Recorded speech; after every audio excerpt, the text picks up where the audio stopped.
The cold wind blew through the spaceport's metal hallways as a small group of alien bounty hunters dragged a prisoner through the main gate.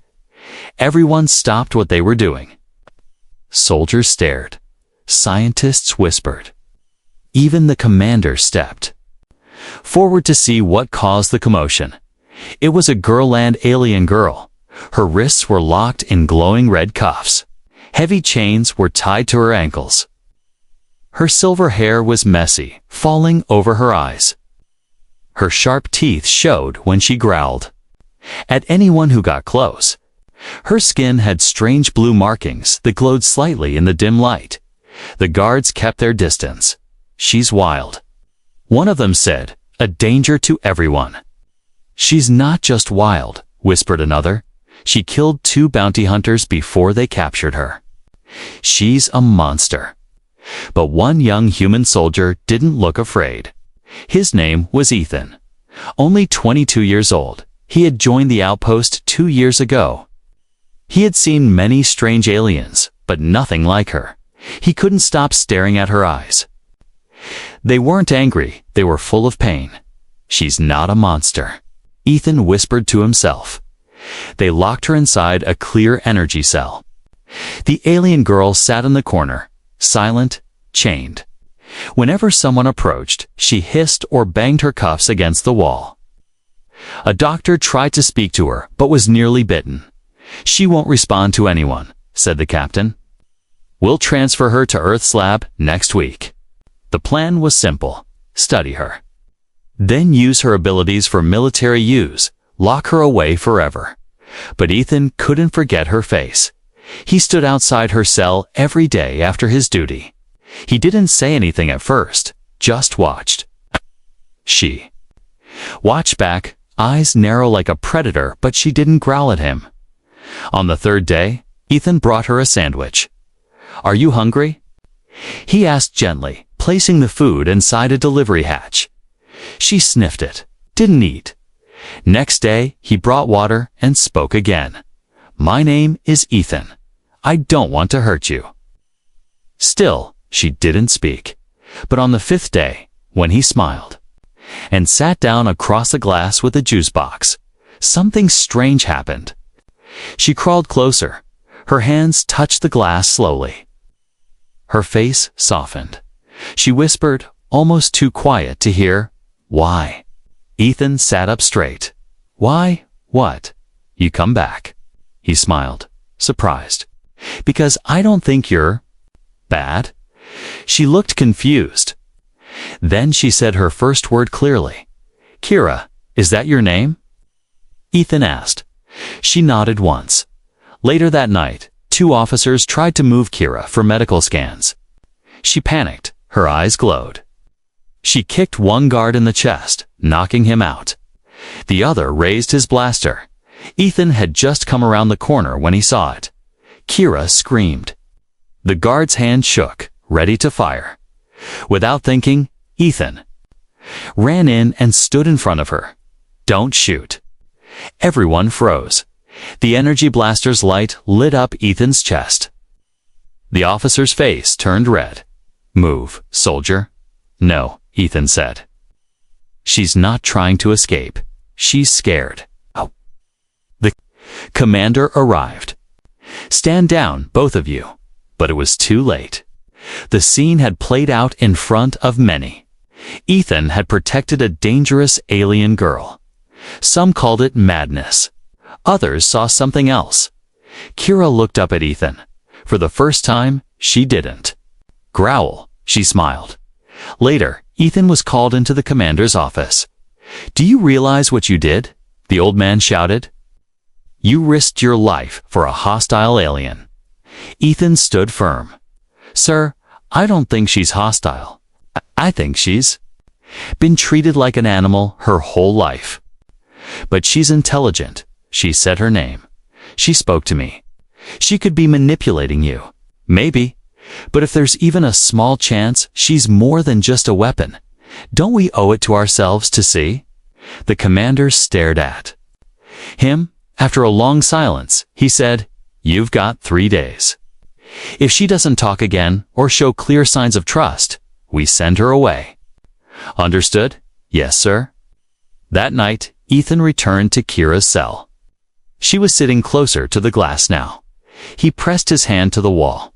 She copied him, palm to palm, separated only by a thin field of energy. Thank you, she said softly. Ethan blinked. For what? For not letting me be shot.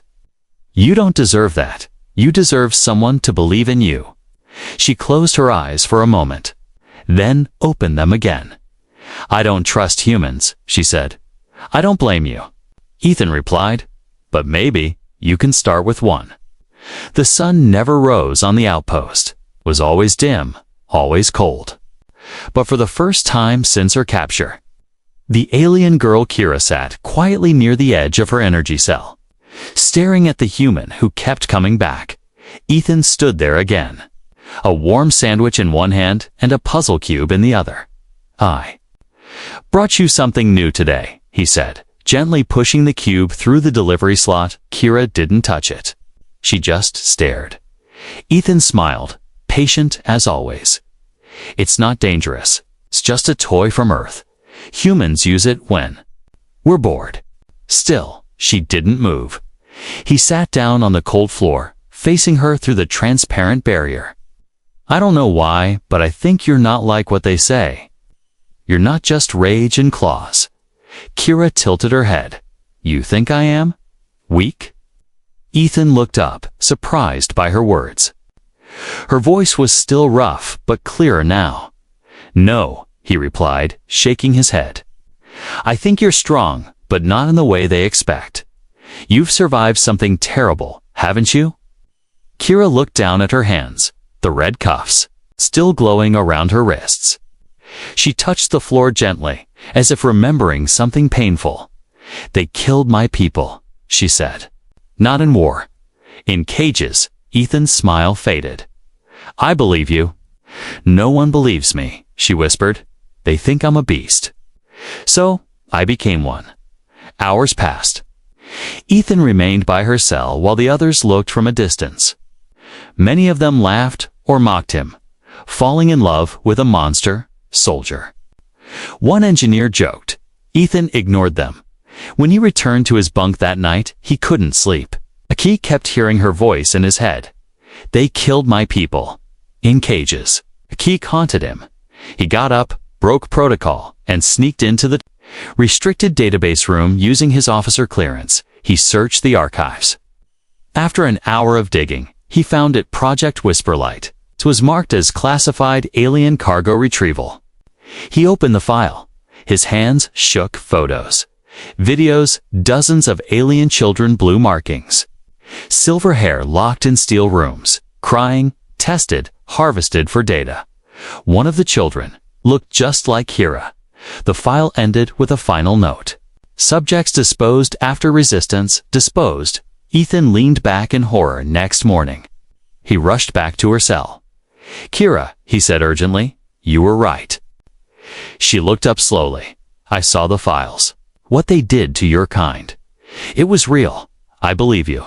Kira blinked fast, her eyes watery but fierce. Now you understand why I bite. Keitha sat on the floor again. I would have done worse. She touched the puzzle cube with her fingers, turning it once. Why do you care, Ethan? Because no one else does, he said. Silence stretched between them. Then, slowly, Kira moved closer to the glass. I had a sister, she whispered. Her name was Sira. They took her away. She never came back. Ethan swallowed hard. I'm so sorry. Kira looked at him, her voice quieter than ever. If I give you my name, my true name, will you remember me even when I'm gone? Ethan leaned forward. Yes. She paused, then said Kyrina. Ethan nodded. Kyrina, I'll never forget. That night, Ethan was called again into the commander's office. You've been digging into restricted files. The commander growled. I had to, Ethan said, standing tall. She told the truth. We covered up the deaths of innocent beings. Children. The commander narrowed his eyes. You're risking court-martial for an alien? I'd rather be court-martialed than become part of a lie, Ethan said. A long silence. Then the commander said, "You have one more week. That's it." On day 7, something changed. Kira sat waiting for Ethan. No growls, no chains rattling. She had even eaten the sandwich before he arrived. She was holding the puzzle. Cube. She had solved one side. "You're smart," Ethan said with a grin. "Too smart to stay in a cage forever," she replied. Ethan's grin faded. "What are you planning?" Kira's face grew serious. Not escape, not revenge. Then what? "Want to show you something. Something buried near this base. A signal. From my people." Ethan hesitated. "If I help you, we could both be arrested." Kira leaned forward, and for the first time her voice didn't sound wild. It sounded hopeful. "I trust you. Will you trust me?" Ethan looked at her through the glass, and nodded, double quotes, "Yes, I will." Ethan checked his surroundings. It was midnight. The base was quiet. Snowflakes danced outside the windows, and security patrols were slower during night shifts.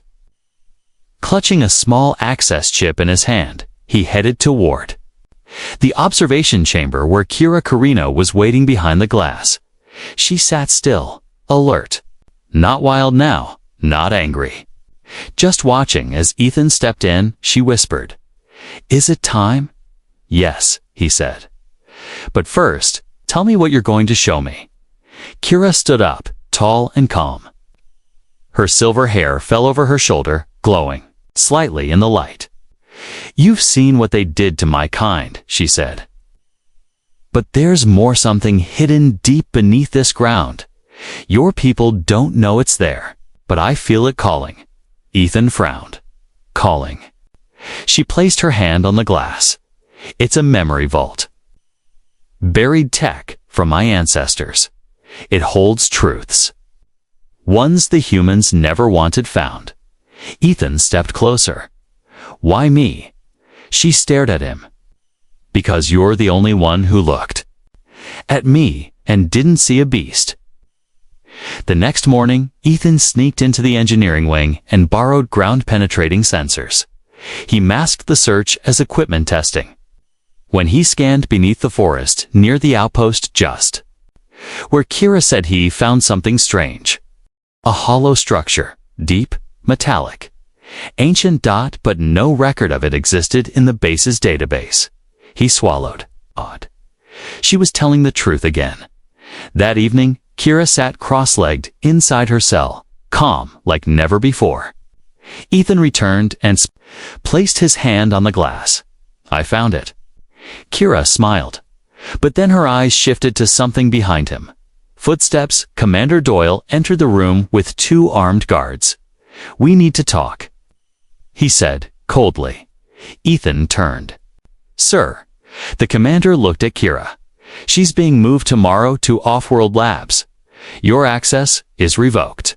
Ever spell she cast on you, it ends now." "No," Ethan stepped forward.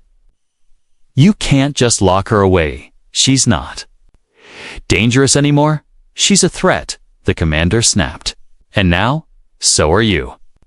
That night, Ethan made a choice.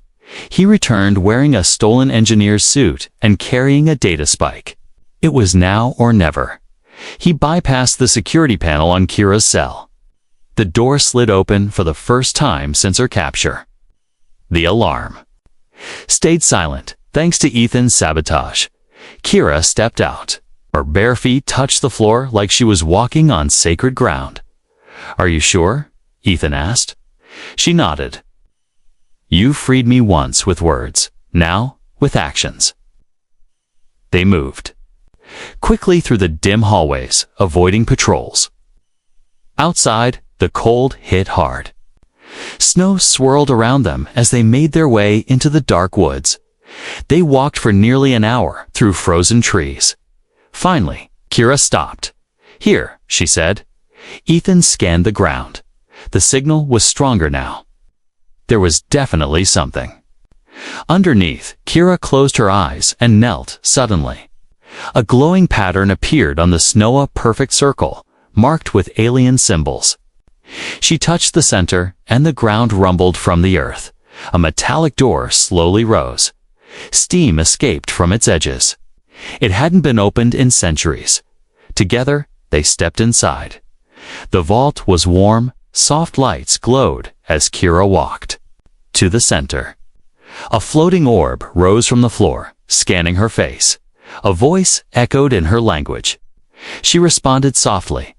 "What is this place?" Ethan asked. Kira turned to him. "A memory sanctuary.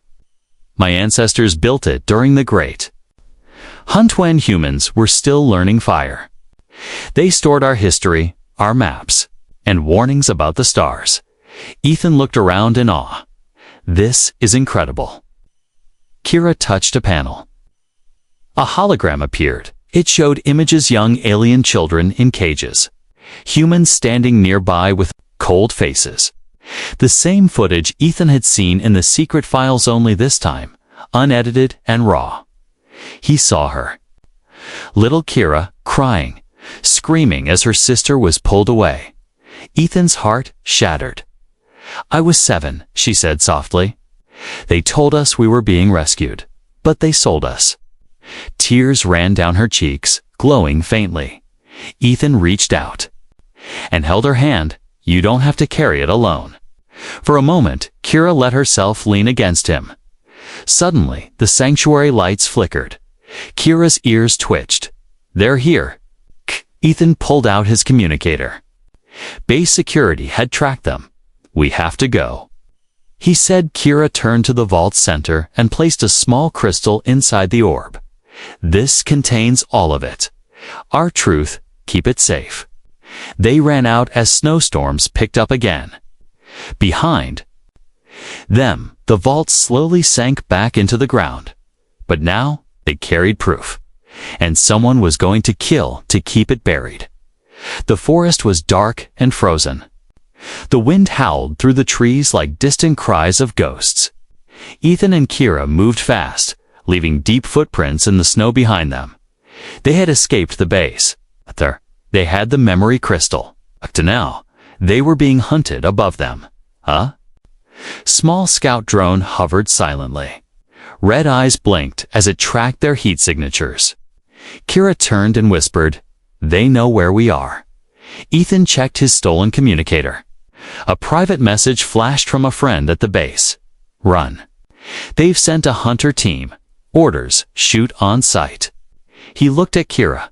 "We can't stop. Not here." She nodded. "I know a place."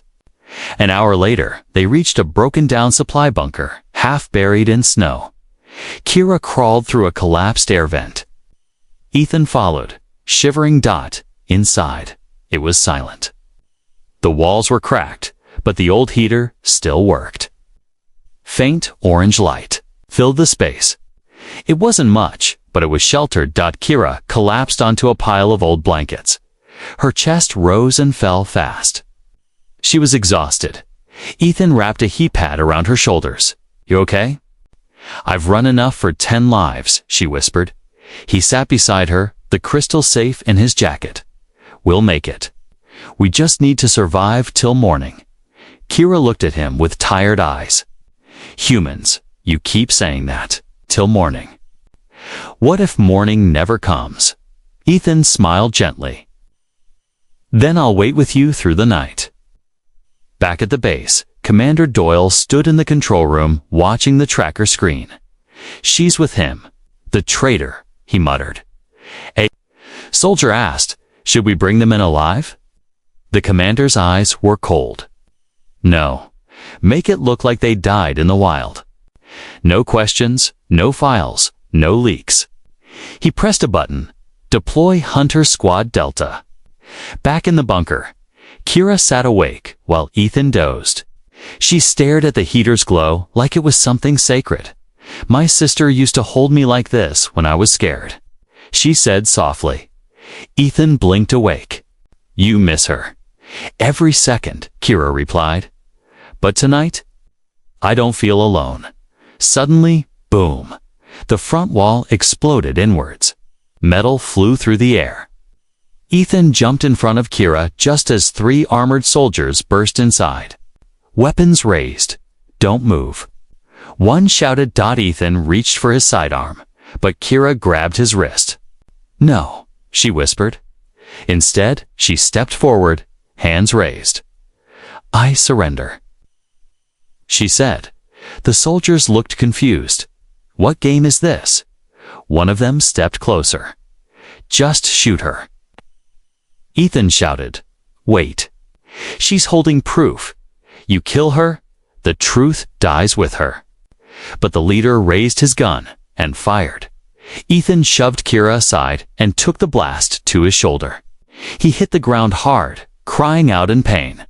Kira's eyes went wide. She froze for a moment. Then she screamed. It wasn't just a cry of fear, it was something deeper, older. Suddenly, the ground beneath them lit up with glowing alien symbols. Her body pulsed with radiant blue light. The heater flickered. The air thickened. The soldiers hesitated. What the hell is this? Kira stood tall. Her cuffs snapped off, breaking midair. Her eyes burned with fire. "You will not hurt him," she said. One soldier aimed. Too late. Kira moved like wind, silent, fast. In seconds, 2 of them were unconscious. The third ran, dropping his weapon. She rushed to Ethan's side. He was bleeding, gasping. "Kira, I'm here," she said, holding his hand. "You glowed," he whispered, weakly smiling. "That was awesome." "Shut up," she said, smiling through tears. "You're not dying." She pulled a small, glowing shard from her necklace and pressed it to his wound. The healing light flowed through his body. His breathing calmed the moment passed. The snow outside had stopped, and so had the hunt. Later that night, Ethan sat with a bandaged arm beside the heater. Kira stared at the stars through a cracked vent in the ceiling. "You could have run," Ethan said. "You had the power. Why stay?" Kira looked at him. "'Cause you didn't run when I needed you." She placed the crystal in his lap. "You're human, but your heart, it's more than that. You need to be the one to show them the truth." Ethan nodded. "But what about you?" he asked. She smiled. "I was a girl in chains. But now, I'm free." The snow had stopped falling, and the forest lay silent under a silver moon. Inside the old bunker, Ethan slowly opened his eyes. His shoulder no longer burned. He was alive. Kira sat nearby, awake, watching him.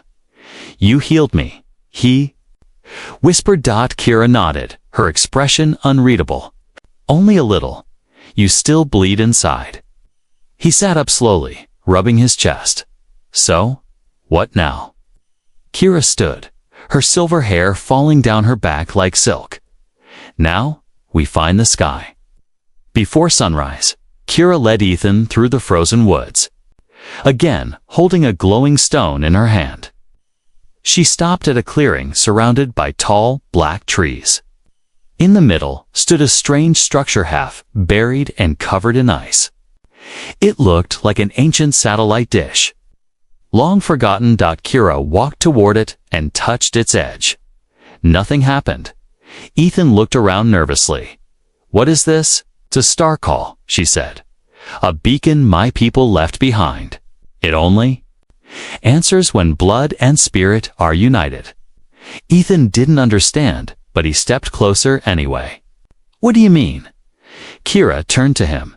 "It needs you, a human, and me." Together, he hesitated. "Why would it need me?" "Because you're not like the others. You didn't chain me. You didn't fear me. You stood beside me. The beacon will sense that." She placed her hand on the control pad. It lit up faintly. Then Ethan placed his hand over hers. A soft hum echoed through the air suddenly.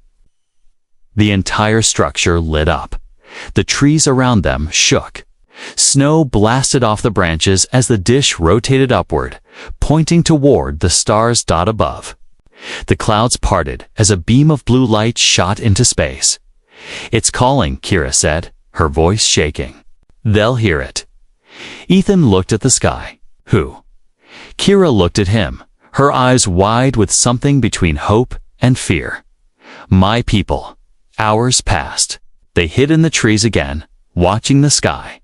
Suddenly, a strange ripple appeared above the clouds like space itself was folding. A shimmer, then a crack, then silence. Ethan stood up. Did it work? Then, like thunder from another world, a ship appeared. Not like human ships, this one moved like it was alive. Its surface shifted with colors like oil on water. It made no sound, no engines, just presence. It hovered quietly above the clearing. Ethan took a step back. That's incredible. Kira didn't move. Her face was frozen. The ship began to descend slowly, and a glowing ramp unfolded from its belly. A figure appeared, tall, elegant, and alien. Silver skin, long hair like Kira's, and eyes that shimmered like crystal pools.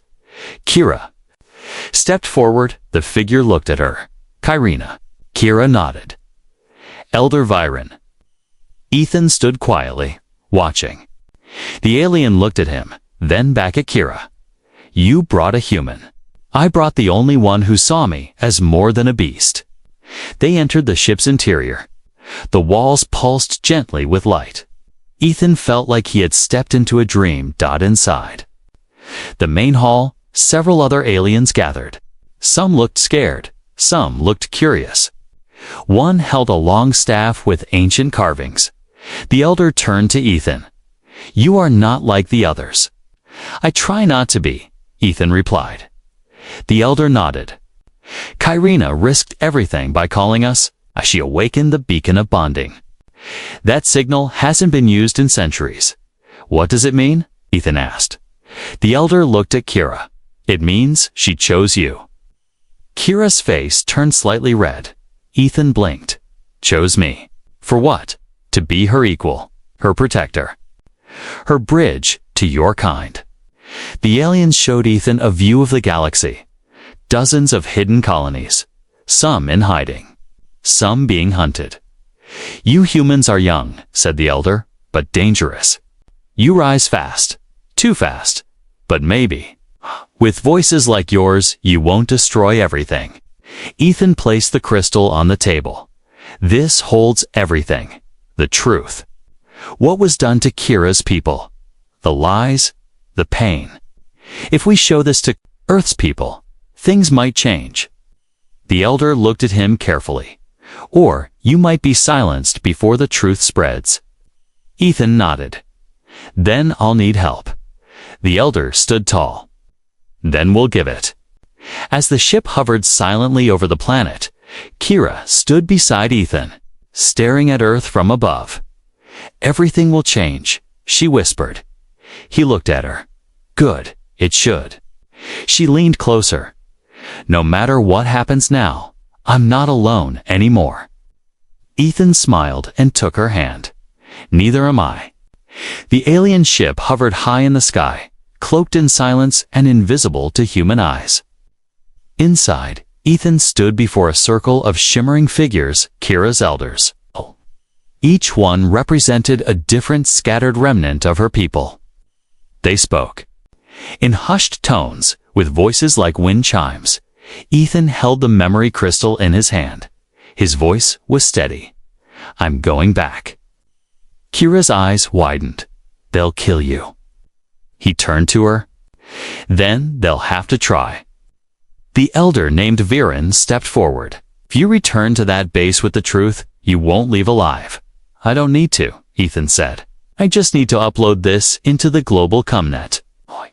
Once. It's out there. No one can hide it again. Viren looked at Kira. And you? Kira looked at Ethan, then back at her elders. I'm going with him. That night, the alien ship descended silently toward Earth, cloaked beneath storm clouds. They dropped low over the forest near the outpost, just as lightning cracked across the sky. Kira and Ethan stood at the exit hatch, breathing in the tension. The ramp opened. "I'll create a distraction at the east gate," Ethan said. "You get inside and upload the crystal into the central relay. That's the only terminal not protected by encryption." Kira nodded. "If they capture you, they won't," he interrupted. "But if they do, ... you run. No hero endings." She smiled faintly. "I stopped being the hero a long time ago." "No," Ethan said. "You started being one the moment you chose not to hate." They split at the fence. Ethan tossed a smoke flare toward the guard tower. It exploded in brilliant orange fog. Sirens screamed. Soldiers rushed to the wrong side. Kira moved like a shadow scaling the rear wall, slipping through the vents. She used to watch from the place that caged her, now feared her. She entered the data hall quietly, hiding behind pillars. The glowing terminals stood ahead. A young guard sat nearby, yawning. Kira moved faster than thought. One tap on his neck, he fell asleep before he hit the ground. She inserted the crystal into the terminal. Lights blinked. The upload began. At the same time, Ethan ran into the courtyard, arms raised. "I surrender," he yelled. Commander Doyle stormed out with 2 soldiers. "Shoot him." "No," barked a scientist from the lab. "He hasn't committed treason yet." Doyle growled. "You have no idea what's at stake." Suddenly, the alarm lights flickered. Inside the lab, monitors lit up with alien footage, children in cages. Kira screaming, soldiers laughing. Audio files, secret orders, hidden experiments. It was all there, and it was now live, across the base. Every screen played the truth. One soldier dropped his weapon, horrified. Another stepped back, pale. Doyle screamed, "Turn it off." "I can't," said the tech officer. "It's broadcasting globally." Kira emerged from the shadows. The soldiers turned. Guns were raised, but not fired. She stood tall, glowing softly, not with rage, but with sorrow. "I was one of them," she said. "I still carry the scars." No one spoke. Ethan stepped beside her. "Oh, she could have destroyed us." Instead, she brought the truth. One soldier lowered his weapon. "I believe her." Another followed, and then another. Doyle was red with fury. "You fools, she's manipulating you." He raised his pistol at Kira. Ethan jumped between them again. "You'll have to shoot through me." But this time, he wasn't alone. A dozen soldiers stepped in front of them, forming a wall between Ethan, Kira, and the commander. "This ends now." One said. Doyle was arrested within the hour. The files from the crystals spread across Earth's networks. News feeds, military databases, even classrooms. Protests erupted. Officials were removed. Investigations began. But Ethan didn't care about politics. He stood on the roof of the outpost with Kira, watching the stars. "You did it," he said. "No," Kira replied. "We did it." He looked at her. "What now?" She looked up at the sky.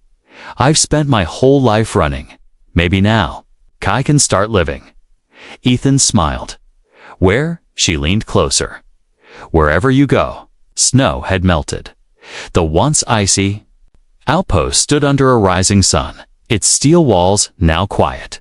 No alarms, no barking orders. Just peace. Ethan sat on the edge of the rooftop, feet dangling as he watched repair drones fly over the ruined towers. Behind him, Kira stepped out, barefoot, her hair gently brushing against her shoulders in the breeze. "They're rebuilding," Ethan said. "Not just the base," Kira replied softly. "Maybe their hearts too." She sat beside him, silent. For a moment, over the past few days, the galaxy had changed. The truth spread faster than anyone expected.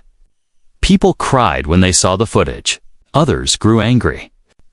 Many humans spoke out against the experiments, demanding justice for the alien children lost to darkness, and through it all, The name Kyrina became known, not as a monster, not as a prisoner, but as a survivor. You know, Ethan said, glancing sideways, when I first saw you in chains, I thought I was looking at a wild creature. Kira smiled faintly. I was wild. No, you were wounded. She looked down at her hands. I still carry pain. It doesn't go away. Ethan reached over and gently placed his hand over hers. Then we carry it together. She didn't pull away this time. Later, a small gathering formed near the courtyard. Soldiers, scientists, even base workers standing in a circle around. Ethan and Kira, a representative from Earth's High Council, had arrived to deliver news. You've caused a storm. Soldier, the man said, not unkindly, but the good kind. He turned to Kira. And you, Kyrina, have become a symbol of truth, of strength. Kira remained quiet. You're welcome to stay on Earth, or return to your people. The choice is yours. Kira looked at Ethan. His expression held no pressure, only support. She turned back to the official. I'll visit my people, but I will return. That night, Kira and Ethan stood in the hangar as the alien ship returned to take her home just for a time. A temporary goodbye. I still don't understand how you could trust me, she whispered. Ethan looked at her, eyes soft. Because you trusted me first. That day you said your name.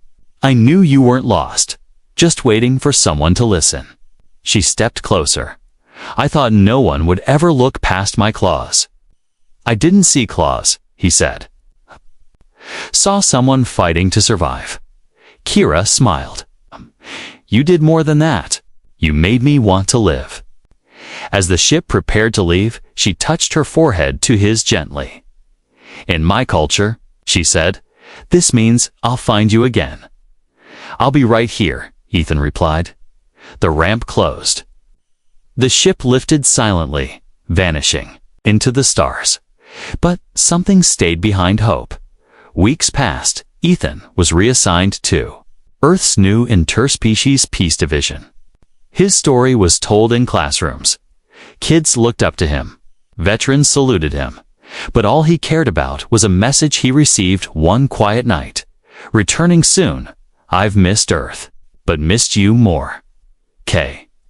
He smiled, then ran to clean his room. 2 days later, a silver ship landed near the base. Kira stepped out, dressed not in chains, but in a uniform of her people. Elegant. Strong. But her eyes softened the moment she saw him. He opened his arms, and she walked straight into them. No words were needed. She wasn't wild anymore. She was home that night. They sat under the stars, just like before. She leaned on his shoulder. You still think I'm dangerous? She teased. Ethan grinned. Only when I don't share my snacks. She chuckled, then grew quiet. Do you think the galaxy will ever accept us together?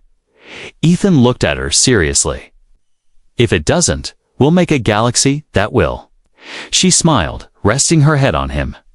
For the first time in her life, she felt safe. For the first time in his life, he felt whole.